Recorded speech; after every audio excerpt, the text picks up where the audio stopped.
Did you know that ventriloquism and psychic mediumship have a related history?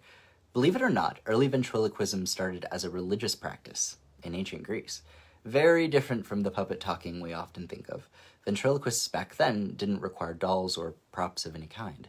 The noises that came from the center of the performers gave spiritual advice and prophecy. Masters of this craft could throw their voice, emulating animals and human noises from feet away.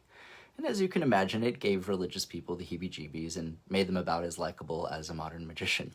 But like the court jesters and the psychic counselors to courts of kingdoms past, ventriloquists were expected to externalize parts of their human medium by allowing things to be said that would not ordinarily be permitted, like lewd humor or dramatic predictions.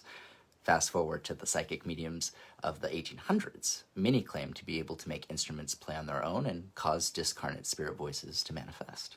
Naturally, people thought ventriloquist techniques were at play, and sometimes they were. However, there was also instances in which instruments played on their own in the presence of trained observers.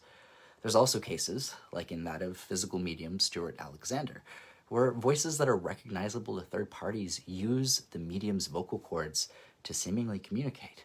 In both ventriloquism and mediumship, there's an element of simulating life into the inanimate. The performer takes a necessarily passive role in being a conduit for something else, be it a symbol for an individual or an actual one.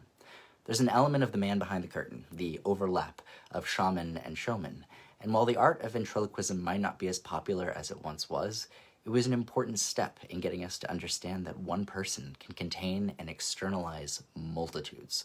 Tragedy, comedy, contradiction. Before self-help talk shows and modern psychology, puppets helped people communicate more than what they could alone. The whole became more than the sum of its parts.